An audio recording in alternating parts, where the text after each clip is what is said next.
And yo, what is up mga kapotpot? Mr. Kalakal here, and welcome to the vlog. Alright guys, so you've seen my video no Monday, yung upload natin, yung Moto exclusive where we get to interview Sir Jake and his bikes. So right now we have another vlog, and as you can see on my background, we have the Xsr 155 sa likod. Ayan, isa sa mga nag-hit or isa sa mga hit releases for this year 2020. Mid-year release yan from Yamaha. And what we're gonna do today is I'm gonna give you a walk around or a short review or just my personal review of the bike as the way I see it. And I hope I can convince you or I hope I can show to you the different features and the different aspects of this bike, which is now available in the market. Okay, so here we go. In 3, 2, 1.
And so you've seen the bike, yung quick pass through or walk around ng ating Xsr 155 sa likod, which is owned by Mr. Jake or Chef Jake sa previous vlogs natin. Okay, so what we're gonna do next is I'm gonna give you a short intro, or I'm just gonna give you a short explanation of the things that I see here, the way I appreciate the bike. And I hope I can sell, or I hope I can convince to you the idea of acquiring such bike. Okay, so first off, this is a Yamaha Xsr 155, which is released by supposedly released on March, but because of the pandemic it was postponed, and lately lang na-release to, July na, mid-July nung na-release to dito sa Pilipinas. Okay, how much is the Xsr 155? It's priced at 162,000. Available siya sa mga different Yamaha dealerships. But since kaka-release pa lang nito, medyo mahaba pang waiting list natin for us to acquire this. Pero do try your luck din. Punta na lang kayo sa mga Yamaha outlets and try to inquire about the availability of such bike. Okay, so moving forward sa ating video, this is the actual Manila release or Philippine release Xsr 155. It's a 150cc bike, fuel injected with VVA technology. So what's VVA technology? I-google nyo na lang. Okay, so the bike has also a slipper clutch. It has a slipper clutch, so if in case na you need to downshift, your rear wheel won't lock up. Okay, so let's start off with the front end of the bike. As you can see, let me just turn on the ignition. Okay, as you can see, it has a DRL or daylight, day running light on the headlight, and once you turn it on, that's the time. Wala kasi siyang headlight switch. Once you turn it on, that's the time iilaw yung kanyang headlight. So you cannot turn it off. Okay, so yan. Ayan yung front end nya. Okay, so LED, DRL, what else? The housing is plastic. Yung bracket nya, ang ganda. Ang ganda ng finish nya. Now I know why is it priced at 162,000.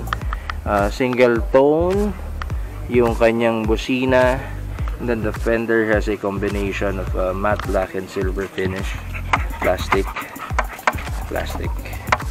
So inverted fork. Ayan. So adjustable siya yung height niya. You can lift it up, or you can lower the front end. Ayan, the tires, it's a 17-inch wheel set. The front specs is 110 70 17. I don't know if this is a dual sport tire, pero mukha naman. It says Trail Winner. I'm not sure of the brand, kung anong brand ang Trail Winner. Tignan natin dito, baka makita. Wait, walang brand na nakalagay. Mamaya ikutan natin kung anong brand siya. Pero 110, siguro pwede ka pa maglaki dito up to 120 or 130. Though pag 130 na, you need to modify the front fender. Okay, so this is how the front end of this bike looks like. Yung signal light niya, just the typical signal light, hindi pa siya LED. Now this one is an additional accessory which was bought at the Yamaha Y-Zone in Mandaluyong. The price is 2,300. The fly screen or the windscreen is sold separately, so huwag nyo hanapin yan pag bumili kayo. Okay, now side part naman tayo. As you can see, ito yung side profile ng bike na nire-review natin ngayon. I can't help but notice it has a big pipe. Okay, though yung elbow niya maliit lang, pero ito kasi may housing siya. I believe parang kapares din to ng mga pipe ng mga SZ, FZ, or such the likes ng Yamaha release bikes natin. Ayan. Later on, I'm gonna give you a sound check of the pipe once we turn it on. But let me just give you a quick roundabout pa ng specs ng bike na ito. What else? It has a radiator. Doon yung lagay niya ng coolant. So single cylinder. Okay, 4-stroke fuel injected, front and rear disc brake. It's not yet ABS, so yan, don't expect too much. Okay, front and rear ABS. The rear tire is also size 17, but the specs is 140 by 70 by 17. Siguro if you want to change it, kung gusto mong, kung malaking tao ka at nalilitan ka sa 70 series, you can replace it 140 80 17 Shinko. It's up to you. So rear fender, ayan siya, plastic. Plate lights. What else? So dito sa step nut niya, mukhang okay. Same din sa RE, mahaba yung ganito, pero mabilis kasi maputol to once you crash it eh. So aluminum finish, hindi natin sigurado.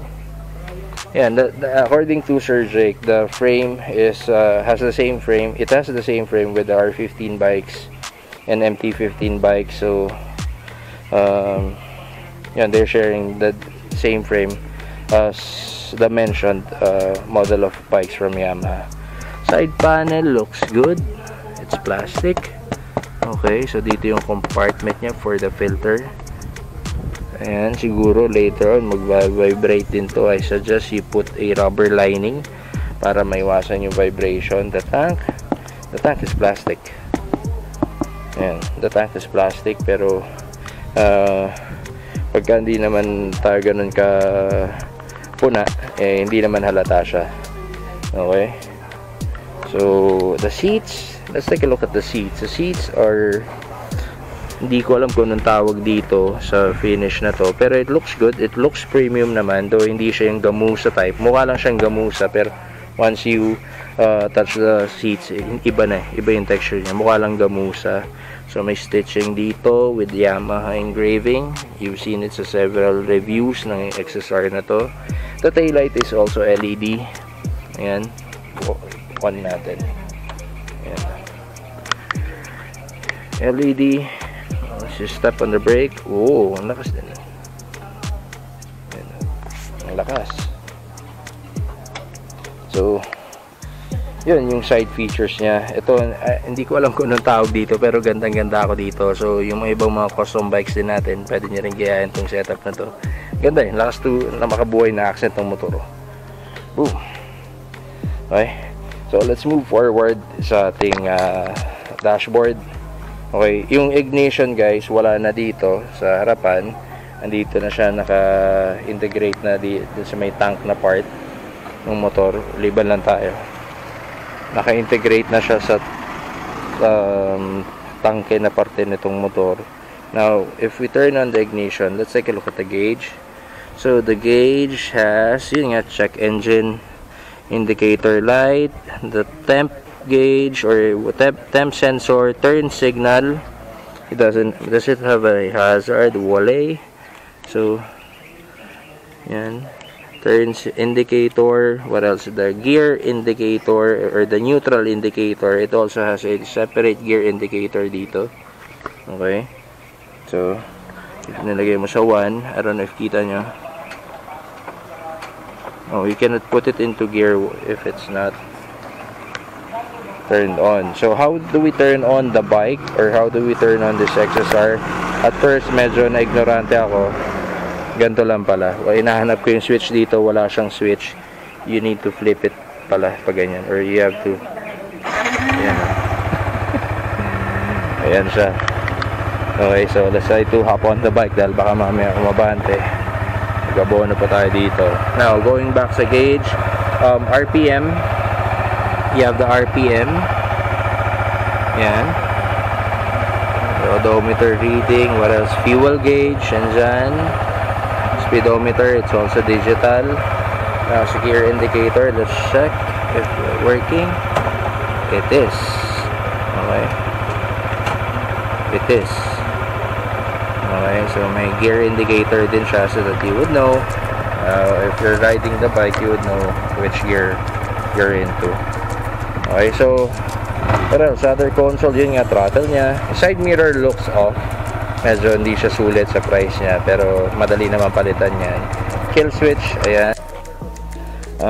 On the other side, we have the horn button. We have the high beam and low beam. Ayan. Flasher. Ayan. Turn signal, wala lang siyang hazard. Okay, bar end, ganda rin. It matches the trimmings of the bike. Anong tawag sa ganitong kulay? Silverish, matte silver or anodized silver, I'm not sure. So, yan. Yan yung sa dashboard niya. What else? What are the things that you should know? Yun nga, LED. But yung mga turn signals niya is just an ordinary bulb. It's not yet LED. Okay, so overall, wait, let me just show you the compartment. The compartment of the bike, I'm not sure kung anong mailalagay nyo. Ayan. Itid lang natin. Ayan. Ayan yung tsura ng compartment nya. So, maybe you can put your documents. So, wala siyang tools masyado. Ito lang yung tools na kasama. Ayan. Sa ilalim ng seats. So, ito yung tsura sa loob ng compartment nya. Ay yung filter box, yung battery, and the rest of its component. Okay, so maybe you can put your papers or registration dito, your wallet, kaso baka malaglag, or siguro your kapote or your spare parts if ever you're gonna be riding it sa malayuan. Okay, so yun lang yung nakikita kung ano dito sa physical attributes nitong bike na to, itong si Mr. Fox. So aside, balik lang natin to. Okay, so aside from that, yung transmission niya, it's a 6-speed transmission, 1 down 5 up transmission, and it has the same engine as the MT-15, so I'm not very familiar how it runs. So sorry, since I don't have my inboard review of the bike yet, pero I have to try the bike muna for quite some time para may share ko sa inyo. Okay, so meanwhile, I'll just change my helmet or just change the mounting so that I can give you a initial review as I ride it. Okay, so see you. Ciao. Alright, so nagpalit lang tayo ng mounting, and I'm gonna try the bike so that I can share a little bit of onboard review upon using the XSR. Okay, so dahan-dahan lang tayo, and again, don't ask for top speed dahil hindi atin to.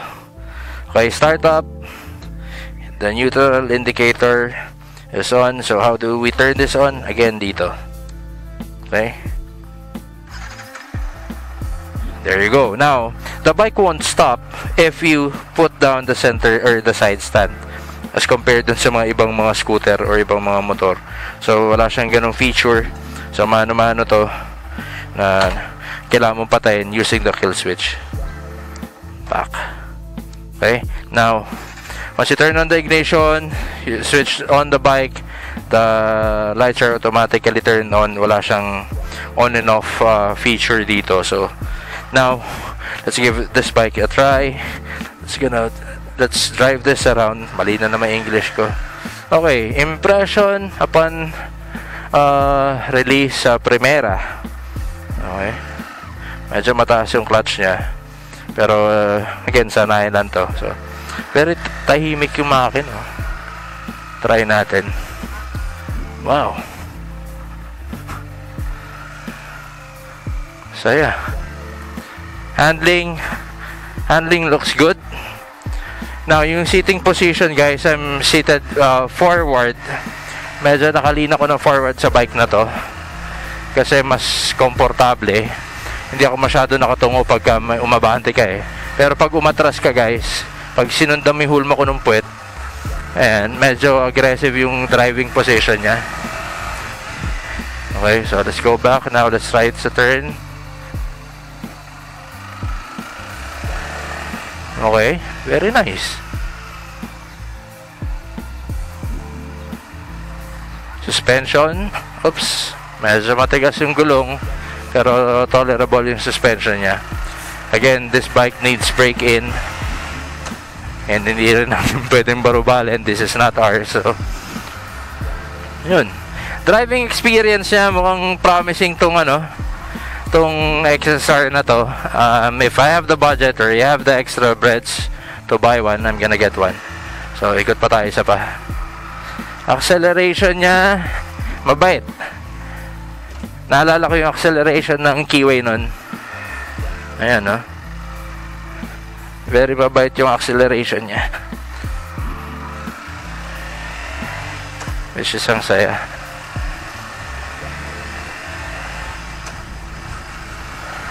Third gear, high beam, of course hindi pa ganun kadilim. Busina niya okay na for a single tone, ang cute.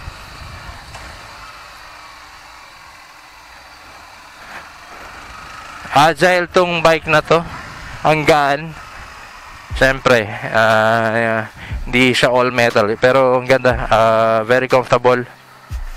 Aside from the yan nga, tigas ng gulong. I don't know if matigas yung gulong or yung suspension needs break-in pa muna.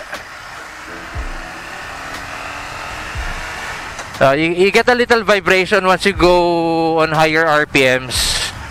Pero baka dahil nga break-in pa lang. Nice, ang ganda. Someday, magkakaroon din tayo nito. Shifting gears is not a problem. Madali, smooth lang siya. Hindi ko tulad ni Basha ko na ang hirap ilagay sa neutral. So, yun. I don't know if nakita nyo or na-appreciate nyo yung videos natin na pinapakita with the Xsr or itong si Mr. Fox. Pero, but for me, sa akin personally, if I have the extra budget, I'm gonna get one for myself. I'm getting this color or the matte black color. Dahil, looks good. Okay, so palit lang tayo ulit ng camera, then bigyan ko kayo ng video or different clips as I ride it para mas ma-appreciate nyo. Okay, so back to you. Part of the video, I'm gonna show you yung as we ride the bike. I'm only 5'7", medyo tingkayat tayo dito, pero feeling ko pagka na-break in na yung suspension nito, mag-settle down pa siya. Okay? So, medyo tingkayat tayo, pero comfortable naman. Comfortable naman. So, let's try to ride the bike na andyan yung camera.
Passive brakes mga kapotpot. Kalimutan ko sa video kanina. Okay, so you've seen my personal review about the bike, or this Xsr 155, and I do hope na-enlighten kayo or may na-share ako sa inyong info or any specs na hinahanap mo sa bike na to. So overall impression, I'll give it a 8 or 9. But again, I don't have the extra budget sa ngayon, so hanggang review and pangarap muna tayo. Okay? So for the newbie riders out there, I do recommend this bike. Yun nga lang, on a different price point na, since this is a 162,000 bike. So if you want to be different, try the Xsr 155. Okay? So I guess I'll be ending the vlog from here mga kapotpot.